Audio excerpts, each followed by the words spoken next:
The True Crime Society podcast contains adult themes and violence and is not intended for all audiences. Listener discretion is advised. If you'd like to skip the intro, please refer to the timestamp listed in the episode description. Thank you.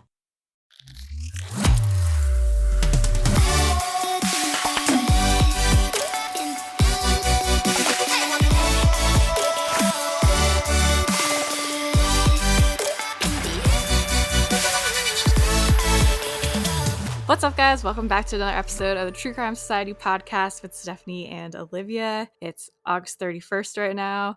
We are just getting past the big supermoon, which to me, looking out my window, didn't seem that exciting, but I also went to bed and there was trees in the way. So it looked cool in some pictures I saw, but I think everyone hyped it up a little too much. I was underwhelmed.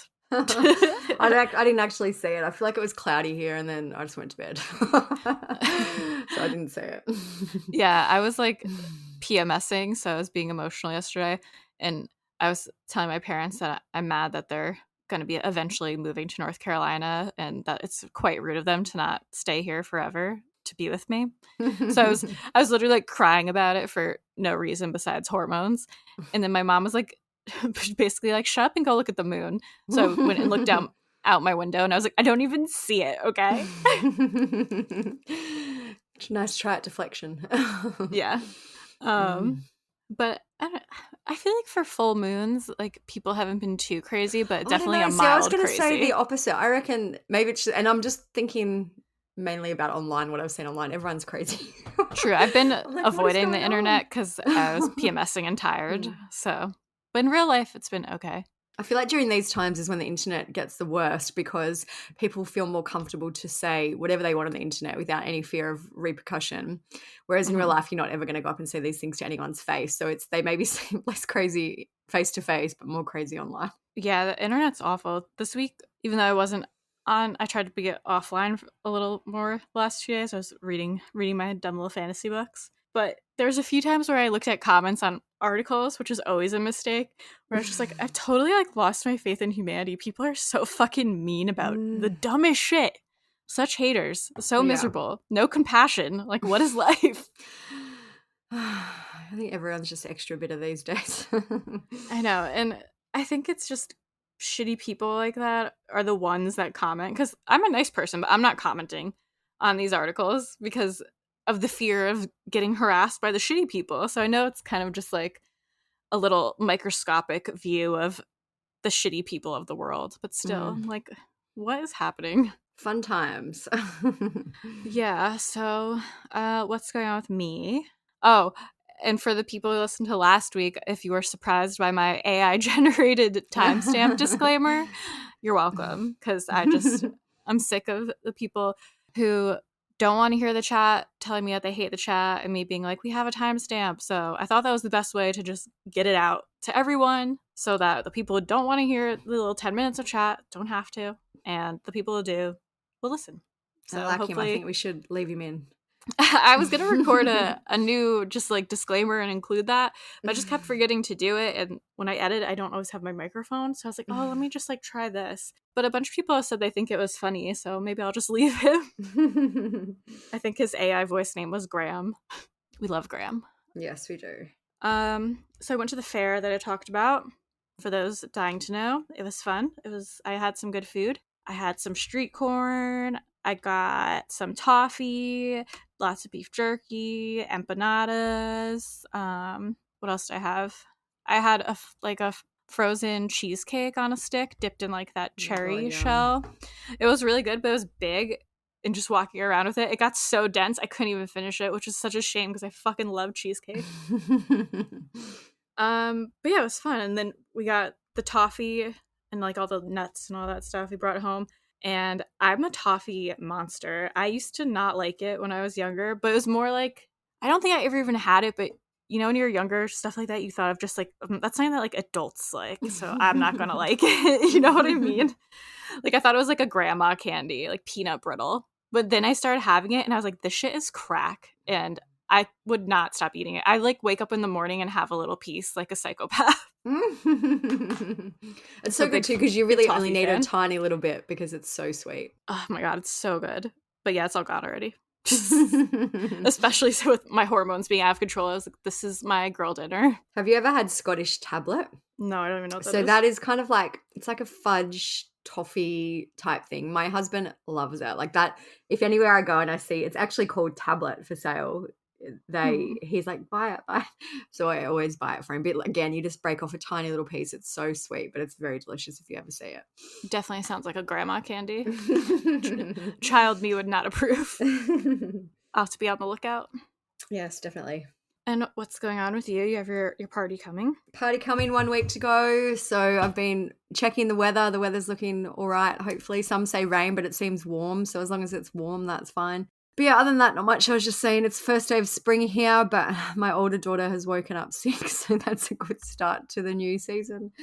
But yeah, not That's too much. normal for a season change, though, at least, I guess. I feel like there's like a ton of viruses going around. I've even felt a bit off for a little while. I don't know. I just thought maybe it was just part of life, but maybe it is a weird virus or something.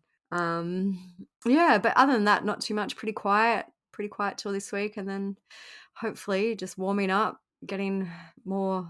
I was going to say getting happier, getting more, alive, more energy. So fingers crossed. I'm looking forward to that. More joyous in life.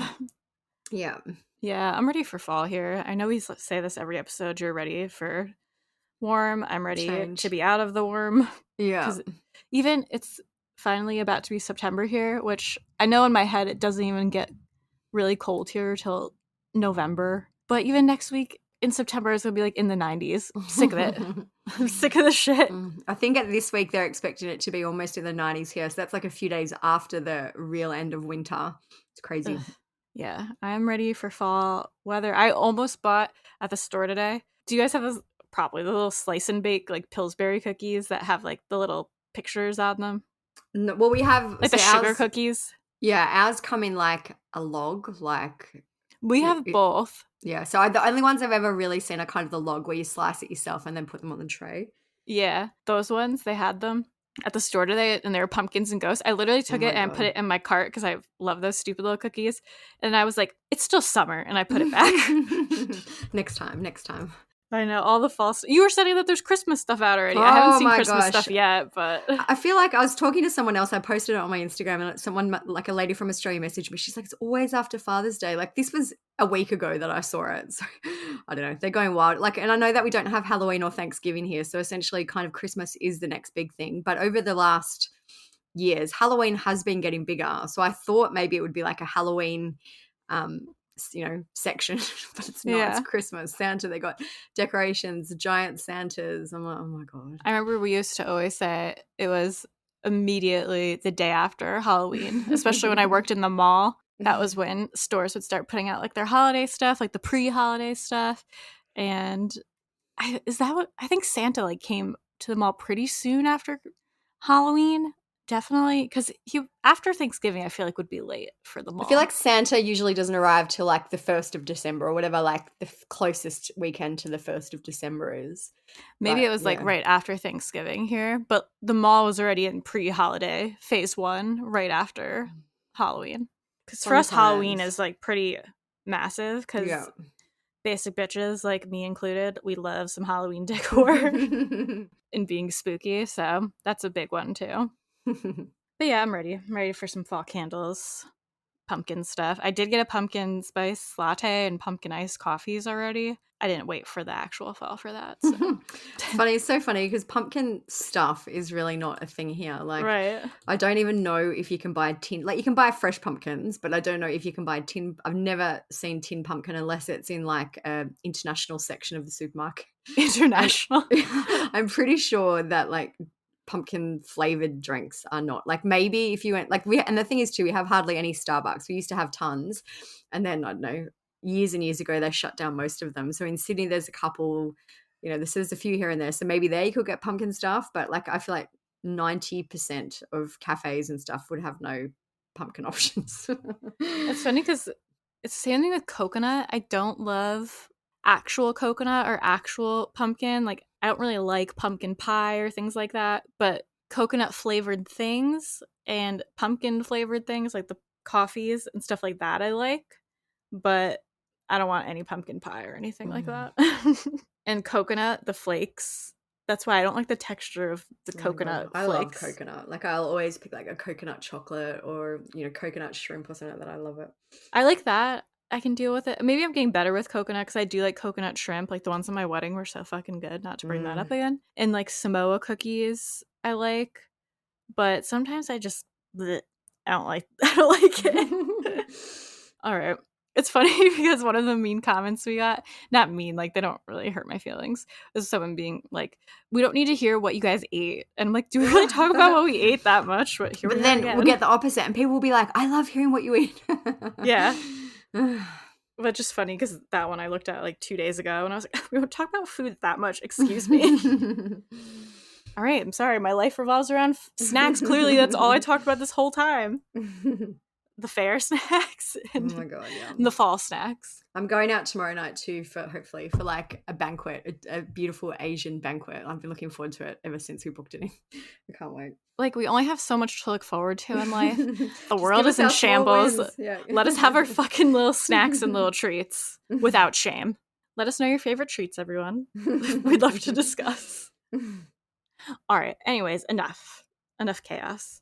We are talking about still chaos, some vacation nightmares today. We're going to talk about two specific ones. We figured since it was the end of the US summer, it'd be a good time to do this. One we're going to talk about is Elly Warren, which is a mysterious death that is in an inquest right now. And then we're going to talk about the case of Heather Mack. She killed her mother with her boyfriend while they were on vacation. And out of all the cases we post, I feel like this was the one where the most people messaged being like, oh, like I went to high school with her. Yeah. I have someone that knows her. My dad was friends with the mom. My mom was friends with the mom. I was like, how do so many people know them?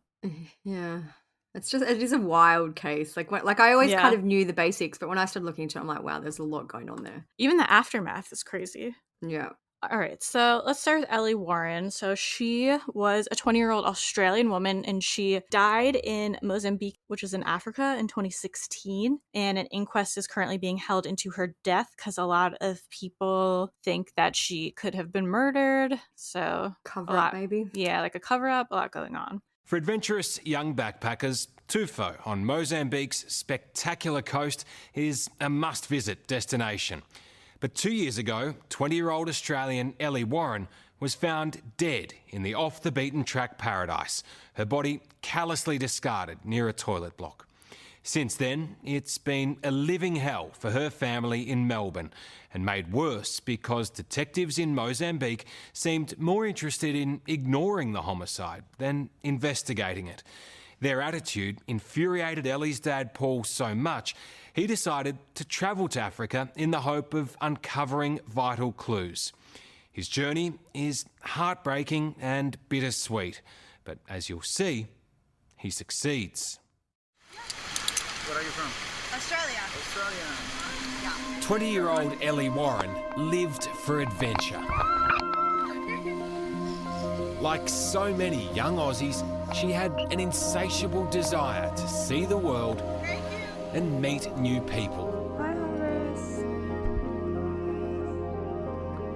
Elly was a girl that really, she knew what she wanted to do, and there's no way in the world that I could have stopped her. Even Nicole says, her mother says the same thing. There's no way possible. She had her dreams, and she loved the African people and the culture there. She was full of life. She was always happy, always on the go. There was never enough hours in the day to get Elly's, to get all the things done that she wanted. She'd get up in the morning and she would cram as much as she possibly could into her day.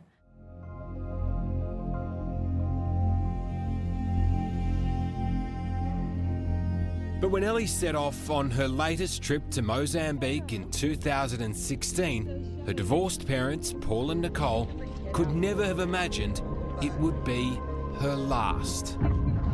Devastated family and friends have paid tribute to a Mordialloc woman killed while travelling in Mozambique. Elly Warren's sister spoke of the heartbreaking... Now, 2 years on from her death, the family is united in searching for answers, while still coming to terms with a completely botched investigation, which has allowed a killer to roam free.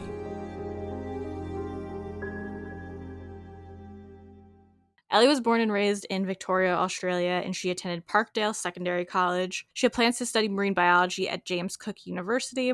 Her stepfather, David Caffarella, said she was off to New Zealand when she got back and then to James Cook University to begin her studies to become a marine biologist, her great passion and what she wanted to do with her life more than anything.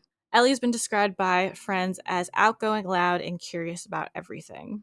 So, according to the Sydney Morning Herald, Elly had traveled to Africa and had completed a 6-week stint as a volunteer with an eco-education company called Africa Underwater. During this time, she'd been diving alongside marine scientists looking at reefs in the area.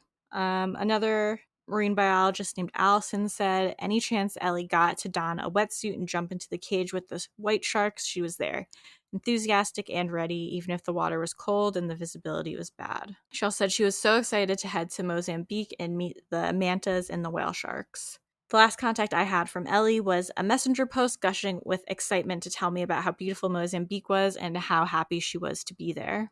Elly had been staying for the bulk of her trip in a bungalow that was part of Casaberry, a popular diving resort. We believe that she had a few days left of her trip and that she was due to head back to Australia soon. She was staying at Mozambique's popular Tofo Beach, which is a magnet for divers, surfers, and backpackers. It's known for its lively nightlife and dotted with backpackers, hostels, and beach bars and restaurants. On Tuesday, November 8th, 2016, Elly checked into Wuyani Parayango Backpackers Hostel on Tuesday, where she'd left some of her belongings. This is the most widely accepted report of her movements, but some people in some articles do say that, according to the hostel manager, that she never checked in there. So there's already one weird discrepancy. Yeah. I feel like he might have just been trying to kind of do some damage control. Yeah, that would be a reason for that, I can think. It's probably like not great for business to be like, oh yeah, she was staying here. So later that night, Elly and some friends went out to celebrate the end of the program they just completed. Elly's friend Jade O'Shea recounted the events of that night. She said the group had been at a local bar the evening Elly was killed before heading back to one of their houses to enjoy some wine. Elly disliked wine and told the others that she wanted to go back to the bar, and it seemed like she did in that she left the rest of the group. Jade said that Elly looked normal when the group later caught up with her. Jade said that Elly saw them arrive at the bar around 11 p.m., and Elly said she would grab a beer and join them. This was the last time that Elly's friends saw her, and she didn't come back with a beer. She didn't come back at all. Jade said, we assumed that she went home to the hostel. A security guard was one of the last people to see her alive around 2:30 a.m. Before Jade left the bar, she used the public bathroom that was around 20 meters from the bar, and she didn't see anything out of the ordinary going on there. So a few hours later, on Wednesday, November 9th at 5 a.m., Elly's body was found near the toilet block that Jade had used hours earlier. After her death, there were many varying and inconsistent reports. Some said that Elly had been found with her underwear around her knees, but in Hanbane police spokesperson Detective Juma Douto said, it looks like a sudden death, and we are in doubt as to what could have happened. She didn't have a scratch, didn't have a bruise on her, indicating there was violence or rape. I guarantee it. I have total confidence she was not raped. The community here is shocked this has never happened. Everybody wants to know what happened. I feel like a red flag right for just like, she was not raped for sure. Yeah, I can tell. Guarantee it. Like, okay. But just a few days before she was due to fly home to Australia, her lifeless body was discovered sprawled in the dirt next to this toilet block. I got a phone call from my other daughter, Christy, and she was hysterical over the phone. And then she settled down and she actually said, Elly's been murdered overseas. And, oh, God. I tell you, my heart dropped. It's just a phone call that no parents would ever is just, I can't comprehend it. Well, initially we were told that Elly had been murdered and that potentially there'd been a sexual assault as well. So again, from a mother's point of view, very difficult to accept, not knowing who, how or why. It's hard enough to get your head around your daughter being killed overseas, but when you hear murder and sexual assault, how do you even begin to process that? Yeah. I don't think we have really. I think because we don't have answers to a lot of questions, it makes it hard to, there's really no closure for us. The same detective said witnesses saw Elly go into the toilet block 20 or 30 minutes before a group of fishermen found her body. Eyewitnesses told the media at the time that Elly's body did not show exterior signs of violence. However, despite this, right after Elly died, her family received Australian government information from the Department of Foreign Affairs and the Australian High Commission in South Africa, suggesting that she was found on the beach, raped, and murdered. So Mozambique authorities said their preliminary report found Elly had collapsed face down and died of asphyxiation. An autopsy directed by Johannesburg pathologist Dr. Patricia Kelp found no signs of rape or sexual assault. News Corps have reported the autopsy found sand in Elly's lungs, a full bladder, and no trace of drugs. Elly's father, Paul, confirmed that the autopsy showed bruising and abrasions around his daughter's mouth and a large amount of sand in her left and right bronchi, which he believes is consistent with being held down, probably at the beach, like that one story said. Her father posted on Facebook saying, "I totally agree with the autopsy from South Africa / Johannesburg. As much as it pains me to say this, Elly died a violent death." Despite being Australian, Elly's death could only be investigated by Mozambique police, and it's now clear they were either totally out of their depth or just unwilling to uncover the truth. Forensic analysis found no evidence of drugs in her system, but still the first formal police report, released 6 months after her death, stated Elly died from a drug overdose. They can't put their police report out, which was only a page and a half, and the first one came out with an overdose. But then you've got toxicology reports saying there's no drugs in the system. No, complete toxicology reports, hair sample, liver sample from Melbourne, from South Africa, no drugs whatsoever. How do you think they come up with an overdose then? They sent out a second revised police report. They pasted and copied the autopsy results, put that on the page, and then they decided that because the autopsy results said it was a homicide, they've decided now after 4 days that it's a homicide. So what's the credibility in that? There's no credibility whatsoever. As far as I'm concerned, they're not doing anything over there. This is the translated copy of the police report detailing the original autopsy results. Mechanical asphyxiation, the introduction of sand content, the obstruction of the superior and inferior respiratory airways by sand, direct suffocation that is being treated as a homicide. It's all there in black and white. Suffocation, homicide. Yes, yeah. But the investigators just seem to ignore that. Well, I can't, and I don't understand that, Tom. The first formal police report was handed down 6 months later after Elly died. Despite no forensic evidence of drugs in her system, the report stated that she died from a drug overdose. Elly's father believes there has been a police cover-up regarding his daughter's death. He said, "Forget about the authorities. If you want to get something done, you've got to do it yourself." Her mother launched a petition on change.org asking Australian Prime Minister Scott Morrison for help in the investigation into the circumstances surrounding her death. The petition read in part, "We ask Scott Morrison as Prime Minister of Australia to intervene in this case to put pressure on the Mozambique government to allow Australia to provide an investigation team to work with the Mozambique police to solve Elly's murder and give her some justice." There's the issue of jurisdiction when a crime happens to a foreigner in a different country. Australian police sent Mozambique authorities emails and letters offering their assistance with the criminal investigation, but they did not respond. Australian Federal Police Commander of the International Engagement, Andrew Smith, said, "We can't just go into another country and start doing our own investigation. Without the full cooperation and support from law enforcement in the country, the role that we can play is very limited." Elly's body was sent home to Australia, where a third autopsy was conducted by Dr. Matthew Lynch. No clear conclusion was reached during his autopsy. So fast forward, in early 2023, Australian Federal Police traveled to Mozambique. In August, Elly's dad gave an update. He told 9 News, "They have suspects. We're hopeful now. We're probably more hopeful than we've ever been that somebody might be charged." So in August 2023, a coronial inquest was held into Elly's death. Her father, Paul, said, "Since she was taken from us over 7 years ago, the family has felt we've had our backs against the wall. We felt we had little support from the Australian government and the AFP. Elly was a proud young Australian citizen. She deserved a far more diligent and professional level of commitment." Elly's dad also spoke outside the coroner's court and said that he believed his daughter had been murdered elsewhere and moved to the location where her body was found. Paul said, "There's no way thick sand could have reached that deep into her lungs. She was definitely murdered down the main beach and her body was moved to that area." Now I think it's to sort of throw everybody off track and to cast doubt. Elly's mother, Nicole, Caffarella told the inquest that she thought about her daughter every day. She said, "I miss her today, tomorrow, and I'll miss her for the rest of my life." We're still waiting for the outcome of the inquest to be made public, and it might take a while, so we will update you all when there's information available on that. We have mentioned it in the past in some other Australian cases that we've covered, but here, basically, when someone dies or when they go missing, there can be a coronial inquest by the coroner's court.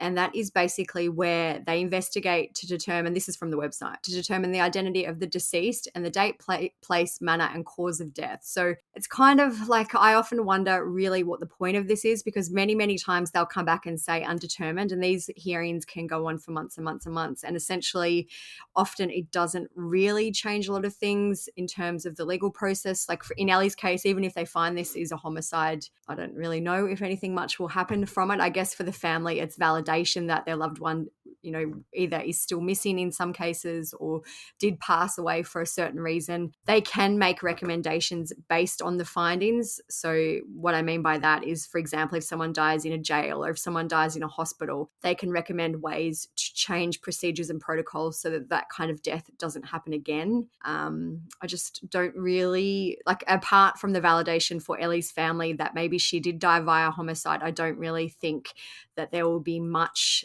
to come of the inquest, if that makes sense, in terms of the actual legal process and possibly prosecuting someone.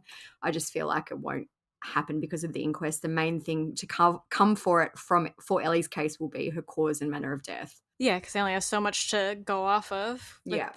If the initial investigation was botched as like a cover-up, they don't have any of the real info, really. And even I've been reading a book recently this week about Australian missing people, and there was one story in there where the missing persons case went to the coroner, and the coroner made a finding, and then it went to the coroner's court a second time, and they made a different finding. So yeah. I don't know. I don't get me wrong, I love reading the inquest. There's always a ton of information that comes out from them, but in terms of the actual usefulness in the legal process, I sometimes question how useful it can be. So there is an Australian government website called Smart Traveller that offers advice to tourists. This is what the website currently says about Mozambique. It says, "We advise exercise a high degree of caution in Mozambique overall due to the risk of terrorism and high levels of serious crime. Higher levels apply in some parts of the country." In 2016, the website said, "Australians traveling to Mozambique should exercise a high degree of caution, pay close attention to your personal security at all times, and monitor the media about possible new safety or security risks. Avoid traveling at night." An academic named Associate Professor Kennedy said that he fears there'll be little progress in Elly's case. He said, "The homicide ruling is nothing, and the inquest will not be anything substantial. I doubt anyone will ever be charged. If that was going to occur, it would have happened by now. It is an international dilemma and a jurisdiction dilemma that simply cannot be resolved." He urged Australians to understand the potential consequences when they visit exotic locations that are cheap and exciting to live in.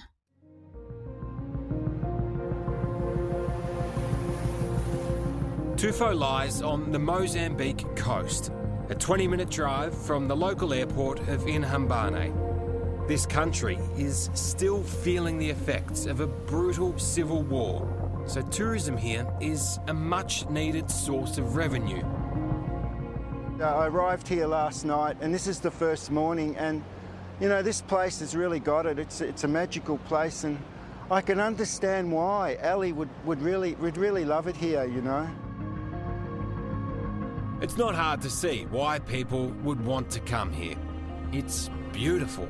But it wasn't long before Paul was warned such beauty can come at a price. The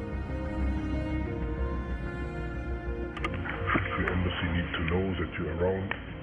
The embassy need to know that you are on your own investigating it, just for your own protection as well. Because Mozambique people disappear. I mean, this is a banana republic, it's a civil war country. So it takes nothing to take somebody out and dump it in the ocean. There was also, I was just quickly looking before we started recording, and there is another woman who, I think it's Sarah Harry-Regan. She was 29 at the time this article was written in 2018. She is from Scotland, but she wrote a post on Reddit when she heard about Elly's case, and she wrote, I'm in desperate need of your help to make future tourists, especially females, aware of these dangers. I'm finding those in authority are desperately trying to protect the tourist industry of Tofo Beach at all costs, including covering up a murder and attempted rape. She said in 2010, I was involved in a serious incident meters from where Elly's body was found. To summarize, a Tofo police officer tried to rape and threaten to kill me. Thankfully, I was able to escape. I then went to the police station, not knowing that my attacker was a police officer, to report the incident. At the police station, I identified my attacker, who then proceeded to try to frame me with drug possession and told the other officers that I was resisting arrest when witnesses found me struggling with him. I was then held at gunpoint until bribe money was accepted and I was able to escape for the second time in one night. The following days after this incident, I met with security representatives from the Mozambique Tourist Board and the British High Commissioner. I was continuously told to drop the case and to be thankful that I wasn't going to be arrested. But I was determined to get justice. With 2 British consular delegates present, I was able to identify my attacker and 2 other police officers involved. The day I returned home, I received a phone call to tell me that the police officer that had tried to attack me lost his job and more serious consequences were forthcoming. I was contacted a few weeks ago by the investigation team of Elly Warren due to our terrifying similarities. They'd found a TripAdvisor post from 2010 that an eyewitness had written and were remarkably able to track me down. Elly was found in Tofo Beach 2016, and it just says a little bit about her. But basically then she goes on to say that they're covering up for the police officers involved, and that she also found out that no one actually did get fired and that she was just told that. So it does seem like a similar story of what could have happened to Elly. When you look at the photos of Tofo Beach, I think like it really gives you an idea of what the family are up against. Like it's a very, very, looks like a poor area. Like all the buildings are kind of corrugated iron and dilapidated. Like it's not like a bustling city or even, a little town. It looks like a very quiet area where no doubt they wouldn't have had the procedures and protocols in place to deal with this properly. Yeah. And if their main kind of industry there is tourism, I can absolutely see that being a reason for it being covered up. Yeah. It seems like a more underdeveloped area with nice beaches that attract tourists. Yeah. Like a very, rustic kind of experience. Yeah. So, I mean, I think she was on the beach. How else would she get all that sand in her lungs? I just wonder, like the one, I don't get me wrong, absolutely do agree that she was murdered, but if they've said there wasn't really, I guess maybe the autopsy just wasn't thorough, but if there wasn't any real signs of sexual assault, I wonder what the motivation was. Maybe robbery, but we've never really heard that her things were stolen. But if they're covering up, they could have just lied. Yeah. Like if it's that corrupt, they could have And I guess too, it could have been even along the lines of someone tried to have sex with her and she rejected them and they killed her. So that's why there was no sexual assault, because it didn't happen. Mm-hmm. But yeah, I absolutely agree. I think she was murdered, or she didn't, like, someone caused her death. She didn't just walk into the bathroom and die. No. And get her lungs full of sand. No. So hopefully we'll get some answers, or her family will especially get some answers, but it's sad that there'll probably be no real justice for her. And it's sad that there's no way to, like, we've talked about this with a few other cases, when it happens in another country, the family is just like victim to. And especially in a country that has very, very different procedures and protocols. Like, for example, if this happened in Australia to an American or to an American in Australia, I feel like the resources available for either would be comparable. Whereas in this type of situation, there are no resources. There was nothing followed. It just would be a whole other kettle of fish in trying to deal with the scenario. Yeah, and I guess that's part of the reason why the tourist warnings are so high for areas like this, because there's really not much your home country can do to help you. Yeah, in a country where there's not so much of an alliance or a relationship back and forth with, agreement to help on these scenarios. Yeah. Sad story, but we will definitely post more info when the info is available.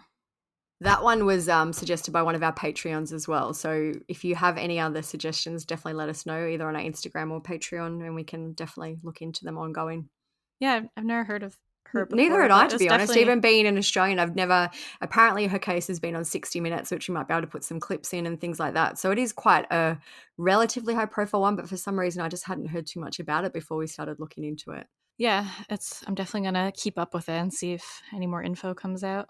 So the second vacation nightmare we're going to talk about today is the murder of Sheila von Weiss Mack. Her name is Sheila von Weiss and her married name is Mack, so you may see her referred to by both names in the media, by her daughter Heather while they were on vacation in Bali.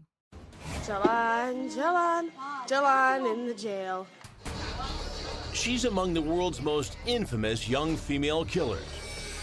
I want to go to the beach today. Let's go to the beach. And yet, incredibly, for Chicago-born Heather Mack, this is life behind bars. With access to her own social media account, she posts video of herself smoking, dancing, even partying. All while trying to raise her baby Stella inside Indonesia's Karabokan, one of the most notorious prisons on the planet. 1, 2. But first, how on earth did a pregnant 19-year-old who grew up in a wealthy Chicago family end up here? Oh my God. Paraded before the world as a money-hungry murderer, an American teen once facing an Indonesian firing squad for her role in the brutal killing of her own flesh and blood. Did you feeling stressed these days, lately? Stressed? Yes. So Lois Heather Mack, which is Heather, was born October 1995 to Sheila von Weiss and James L. Mack. James was a jazz musician and a composer, and quite a well-known one, I believe. James was 66 when Heather was born and Sheila was 43. So Lois went by her middle name, which was Heather. She grew up in Oak Park, Illinois, and attended Oak Park and River Forest High School. Heather and Sheila seem to have a very tumultuous relationship. So between January 2004, when Heather would have just been 9 years old, and June 2013, police went to the home 86 times. This is almost once a month on average. The calls were for domestic violence, theft, missing person reports, and 911 hang-up calls. All of the incidents were apparently related to Heather and Sheila. Just to backtrack a little bit into some family history, Heather, James, and Sheila went on a Royal Caribbean cruise in 2001. James injured his foot while on this trip, and he apparently didn't get proper medical treatment from the ship's medical team, and this resulted in him being partially paralyzed. He filed a lawsuit against Royal Caribbean saying that he was partially paralyzed and that he had to urinate in a bottle. And this case went on for years and years. In 2006, the family went on vacation to Greece. I believe that Heather was James and Sheila's only child, although James did have 5 other children from previous relationships. One of James's peers has spoken to the media about the relationship between James and Sheila. They said nobody could figure out how he ended up with her. He was definitely in a situation where he didn't want to be alone and he needed somebody. But in many ways, he was alone in that house.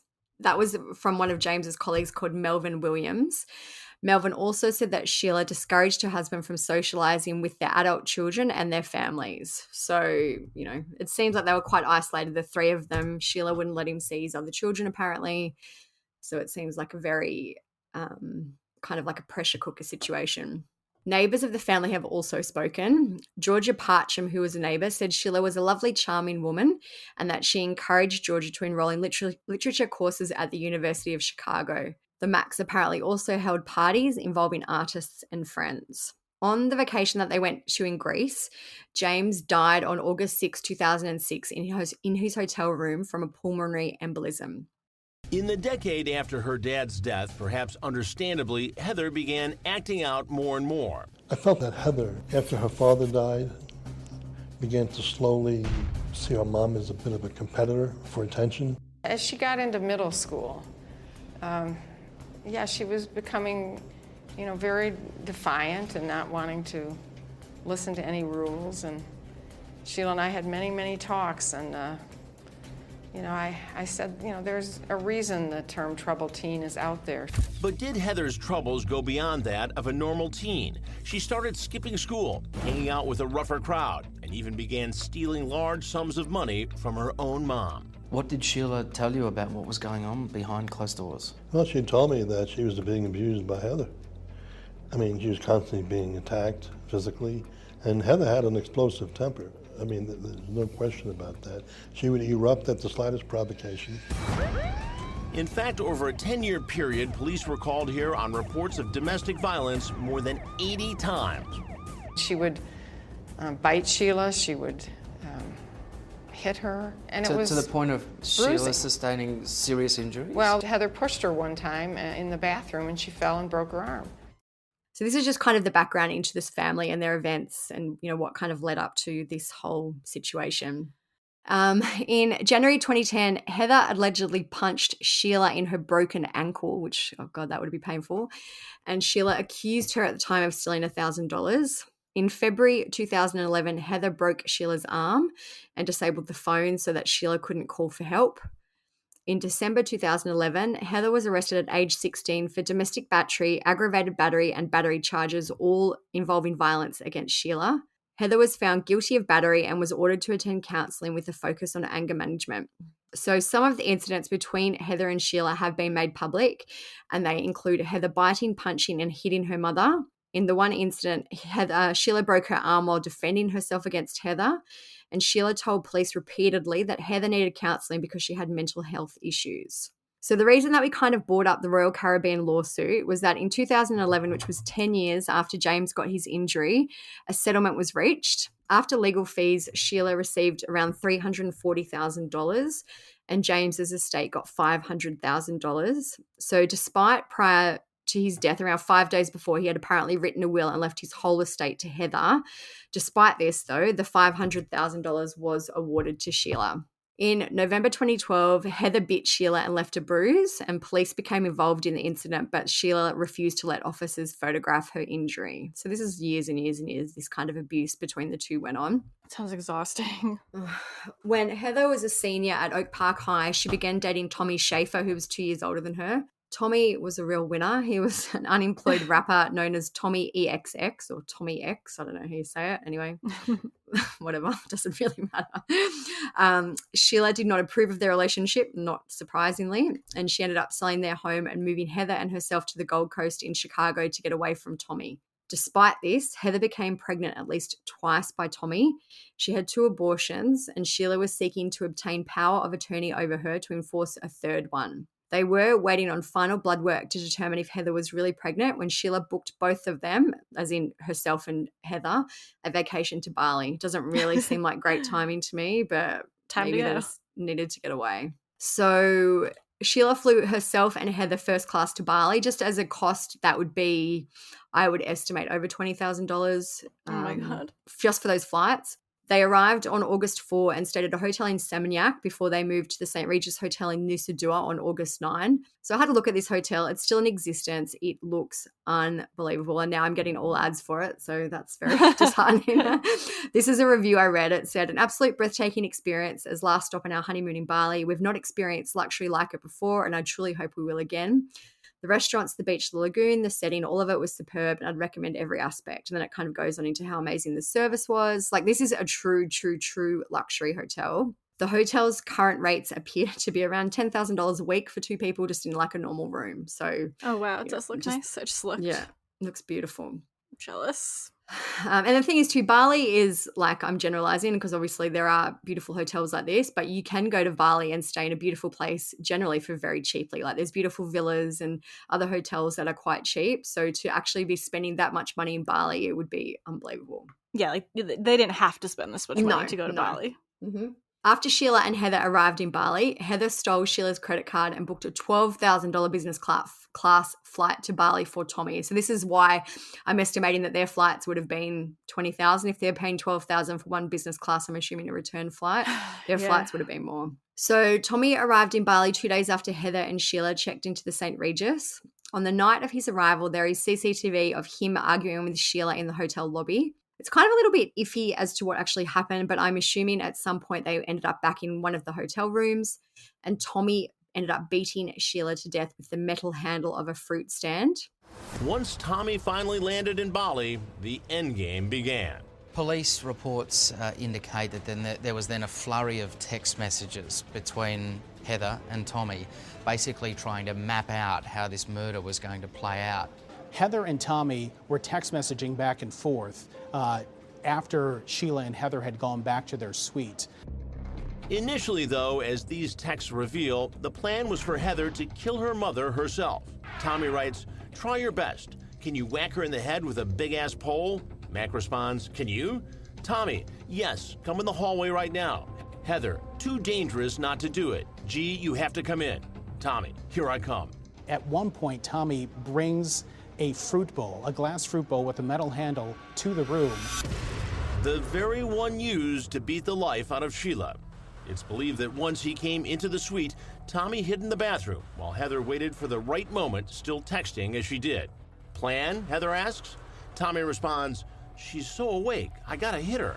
Heather, can we suffocate her together? Is that thing hard enough? What if she doesn't KO? And then in the last few texts the two would send before the crime, they write, let me just creep up and whack her. Once I do it, she was drunk and slipped and fell. Heather, okay, just knock her out. It'll be much easier. Tommy and Heather stuffed Sheila's body into a suitcase and they wheeled it to the lobby. They then hailed a cab and put the suitcase in the trunk. They told the taxi driver they were going to check out from the hotel and they'd be right back, and then they did a runner. When that didn't happen, hotel security guards opened the trunk and found blood on the suitcase. They told the taxi driver to take it to the police station, where the police opened the suitcase and they found Sheila's body. So I can't believe they just tell the taxi driver, like, we're not dealing with this. You drive this to the police station. I don't know why they wouldn't have called the police to come there. I don't know. But again, This is like protocols in different countries. There's even photos of, looks like probably either a security or a police officer who's got badges on, standing there like touching the suitcase, no gloves, just nothing. It's covered in blood, like. Yeah. It doesn't look like there's a spot of blood, or could that be blood? It's covered in blood. Yeah. Yeah. So Tommy and Heather fled the scene, but they were found at a nearby motel and they were arrested. They initially told police that Sheila had been killed by robbers, but that they'd managed to escape, which, great story. Yeah. Sheila's body was taken for an autopsy at a hospital in Denpasar. The head of forensics said that there were signs of violence on her body, indicating that she had fought before she died. The medical examiner said, we found scars on both forearms and a broken left-hand fingernail. That indicated a resistance in a fight. So on August 20, 2014, a urine test confirmed that Heather was pregnant. Police didn't believe her story at that time because they thought she may have been making up excuses in an attempt to be sent back to the US. Just why she might want to be sent back from the US. I think a lot of Australians are quite familiar with the prison conditions in Bali because a lot of Australians seem to get arrested there. And we always hear about it. But this is about the conditions in the Kerobokan prison, which is where she was held. It says there was murders made to look like suicide.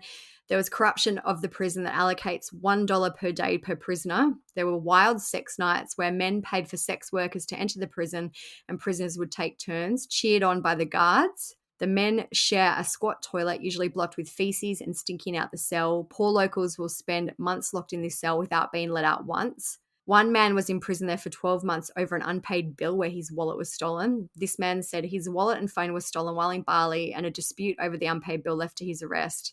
He was charged and imprisoned for almost 12 months along serial killers and pedophiles. While he was inside the prison, he witnessed murders and saw prisoners die of drug overdoses. He said the water is infected and you get rashes, so you get sick every second week. He said he slept on the floor among rats, cockroaches, and ants with no money to barter for food or water. Like, sounds insane. When you see photos of this, there is no. It's wild. Like it's even. I'm not sticking up for prisoners, but there is no human rights there. There's no treatment of the prisoners. It's horrible. And then even for someone to be stuck there for a year for an unpaid bill, I don't know what the bill was, but do you know what I mean? There's no consistency or no punishment based on your crime. It's just whatever they feel like doing. It's just like an insane frat house of criminals. I'm looking at the pictures. They're like just partying. It looks crazy. Yeah. And because there was a really kind of infamous criminal here called Chappelle Corby, who all the Australians will know. She was an Australian woman who was arrested for drugs in Bali. She apparently said that someone had put drugs in her boogie board case. Do you guys call them boogie boards? We have boogie boards, yeah. Boogie boards, yeah. So she had a boogie board, and when the Balinesian officials opened it to check, there was full of drugs, and her story was someone must have put it in there or... Anyway, so she was in jail for a very long time in Kerobokan. She was kind of probably the most infamous Australian to be housed there. On September 19, 2014, Tommy admitting to killing Sheila and Heather admitted to helping dispose of the body in the suitcase. On January 14, 2015, they were both charged with premeditated murder. The maximum punishment for this in Bali is death by firing squad. Tommy told police that he had killed Sheila after she had threatened to kill Heather's unborn baby and that Sheila had also attempted to choke him. So in 2015, Heather gave birth to a baby girl while she was in the prison named Estelle. That baby is known as Stella, so you might see it both ways in the media. As per Indonesian law, Stella was allowed to live with Heather in her jail cell until she turned 2. Heather spoke to people in 2015 about Stella. She said, "She's everything. She has taught me what love is, and she has given me a reason to want to live. She's given me a purpose each morning when I wake up. When Stella is awake, the days are good. I can't have a breakdown, but at night when she's asleep, it gets tough." As it was Heather's choice to keep Stella in the prison with her, she had to pay for Stella's food, clothes, and medical care. She did receive some money from Sheila's trust for this. William Weiss, who was Sheila's brother, said in 2018, "Big up to Heather for keeping Stella in jail so that the trust has to pay for her food as well that she cooks and sells for cash to buy cigarettes, Coca-Cola, and chocolate that stabilizes Stella's diet." So despite being in jail, the jail didn't seem to provide anything for Stella. Heather had to provide it, and it seems like she wasn't providing very well. I think it's crazy that you're just allowed to have your baby live with you in jail. Can you do that here? I guess, I get for maybe breastfeeding mothers, you could do that, but I don't know. It just seems but like this age baby 2. seemed to live there for a while. Yeah, I think between 2 and 3 years. I think she might have been taken out after she was 2. So, yeah. Good start to life, being in conditions like that. Yeah. So during the People interview, Heather also spoke about the relationship that she'd had with Sheila. She said she never wanted to be separated from me, and she also hated everything about me. It was complicated. A family friend said it was like they were locked in an inescapable pattern, a gridlock. It's such a sad story. It was like a disaster waiting to happen. Heather said that after her father died, her relationship with Sheila deteriorated quickly. She did say, though, that she considered herself to be close with her mother. She said, "There was a lot of good in our relationship. I don't know if I would describe us as friends, but we were close." Heather said she'd tried to move out of the family home when she turned 18, but she said that Sheila didn't like this and would send Heather pictures of suicide attempts that she made. And Heather told people that she and Sheila would bond over shoplifting together. She said, "We'd take thousands and thousands of dollars worth of makeup.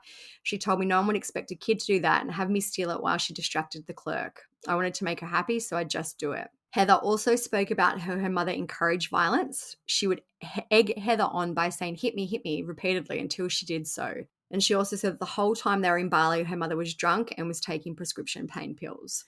Seems like they just had a shitty, toxic, abusive, codependent relationship. It kind of reminds me a little bit, obviously not the same extent as Rudy Farias, like that weird, you can never leave me, you can never be without me type situation. Even like Gypsy Rose in a way, because that's kind of how it all started. She didn't want her to grow up and leave, essentially. Yeah. So Heather ended up being sentenced to 10 years in prison in Indonesia. Judges said they had given her a lenient sentence because she had just given birth, and Tommy was sentenced to 18 years. In a bit of a twist that wanted to add in, on September 23rd, 2015, Tommy's cousin Robert Bibbs was arrested in Chicago on federal charges for conspiracy after he allegedly told Heather and Tommy how they should kill Sheila. He was sentenced to 9 years in prison in 2017. The plea deal that he took stated that he knew Heather had apparently asked Tommy to kill Sheila, and Robert had offered advice on the best way to murder her. Messages obtained by Crime Watch Daily indicate Tommy never went to Bali for a holiday. In those texts to a Chicago cousin named Robert Bibbs, Tommy reveals he and Heather meticulously designed Sheila's murder. Tommy, that expletive Heather is crazy. Huh? She asked me to do something really insane. She asked me to find someone to kill her mom for $50K. And that was a full 6 months before the murder. In even more messages sent just weeks and even days before Bali, Tommy and Bibbs discuss smothering the socialite with a pillow, or even drowning her in the ocean to make it look like an accident. The motive? Tommy says it's all so he and Heather can inherit Sheila's fortune. So in terms, you might be wondering how Heather could have afforded her legal defense. She was the beneficiary of a $1.6 million trust fund. The terms of the trust fund were that she would be paid small annual amounts until she turned 30, which is when she'd receive the balance. The court did approve that $150,000 was approved to be released from the fund to cover her legal expenses. Sheila's brother William, who we mentioned before, was the executor of her estate, and he fought paying anything out to Heather. He cited the Illinois Slayer statute, which states that if you're involved in a murder and you're a beneficiary of the trust of the person that you murdered, you lose all rights. In 2018, Heather gave up all claim to her mother's estate. It was said that she would not receive any property, benefit, or other interest, and Stella was then named as the sole beneficiary of the estate. So while Heather was in jail, she apparently hooked up with an Indonesian inmate named Raphael. There's photos of them in jail. They apparently, this is what I mean by in terms of the conditions of the jail. It seems like they just like live there and hang out. It says that despite being in jail, she seemed to have many freedoms. William, who's Sheila's brother, said, I've seen many pictures and videos on Heather's posts that show her out partying, drinking, and going to restaurants. I do not understand how this happens in prison. It's just crazy. It's like she's dancing on Sheila's grave. She doesn't show any remorse at all. So it was rumored that while she was in prison, Heather also became addicted to the local crystal meth, which is called shabu. One of the first things we wanted to ask her about, these now infamous images, many of them selfies taken from inside the prison, showing what appears to be Heather having the time of her life.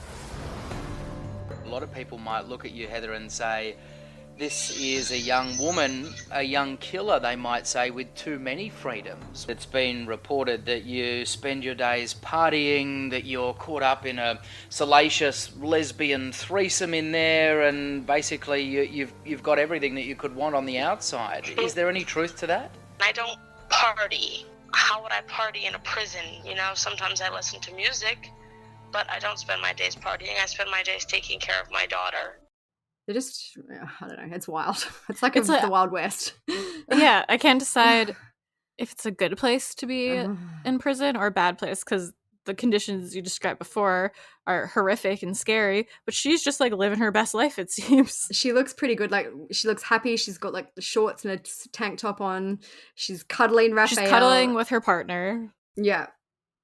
It looks like they're in a big room. It doesn't look like they're in a cell. It looks like they're in a common area. So this kind of, fraternization, I guess, was allowed. Stella was thankfully eventually removed from the prison, and she was being cared for by a Balinese Australian person who Heather had befriended during the trial. Heather apparently saw Stella less than once every 2 weeks, despite being able to request a visit at any time. Wait, like, it's just someone that she befriended? It wasn't like... Yeah, I don't know, maybe someone who kind of tried to support her during the trial. I don't know. The whole thing's weird. It's just, I don't know. On October 29th, 2021, after spending 7 years in the Indonesian prison, Heather was freed. This happened after she was granted a total of 34 months remission. Heather wanted to stay in Indonesia, not surprisingly, because she was out of jail by then. She said it was safer than Chicago. She said the people are nicer and it's better and safer. Back there, I was getting in with a bad crowd. So again, not surprisingly, Indonesian immigration denied this request, and both she and Stella were deported. They're like, get out of here. Yeah. Heather was arrested upon her arrival in Chicago in November 2021, and she was charged with conspiracy and obstruction of justice. As she went back to jail in America, Stella was removed from Heather's care. In February this year, a judge named a cousin of Heather's as Stella's guardian. The judge also said that she wanted to make sure that Stella would not be used as a pawn or exploited in any fashion. So Heather had originally pleaded not guilty, and her trial was due to start in July this year. However, in June this year, so just a few months ago, she pleaded guilty to one count of conspiring to kill a US national. Her lawyer said she did this to hopefully avoid a sentence of life in prison, as the plea deal calls for a sentence of no more than 28 years. So she'd be out by the time she's 60-ish, let's say, early 60s. Heather's lawyer, Michael Leonard, has been arguing for leniency at the sentencing. He said he would present evidence that Heather had matured and that she was a fantastic mother to Stella. Her lawyer said she's certainly not the person that she was. She's grown as a human. Michael said that Heather was able to spend time with Stella while serving her sentence in Indonesia, and that her child is now her top priority. He said the most important thing for her is reunification with her daughter. So Heather is due to be sentenced on December 18, 2023, and Tommy remains in prison in Indonesia. So yeah, that is kind of it in terms of up to date for that case. I don't know. It's just one of those ones when you think, could this all really have happened? Still going on all these years later. So the last articles online were from June, which is basically where she just changed her plea to guilty. So yeah, I guess we will hear more once she's sentenced a bit later on this year. All right, that is it for this episode. Everything for each of these cases will be on the blog at truecrimesocietyblog.com. If you want to listen to our episodes ad-free and listen to the weekly mini episodes we've been doing on Patreon, so check out our Patreon. If you do like the little vacation nightmares, we did do a few other ones on Patreon as well. So if you want to keep going, definitely check those out. Yep, and we did some headline news stuff that we're going to keep doing. So if you want a little more stuff. Check it out. Leave us a review, a nice review. You can comment on Spotify, subscribe, all that stuff is a big help to us. You can follow us on Instagram at True Crime Society to keep up to date with all the latest true crime news. And if you want to see what we're up to, you can follow us at, mine is StephSum_, and Olivia's is TCS Olivia. So give us a follow. That's it. All right. Peace out. Stay safe out there. See ya. Thanks for listening. Bye. Bye.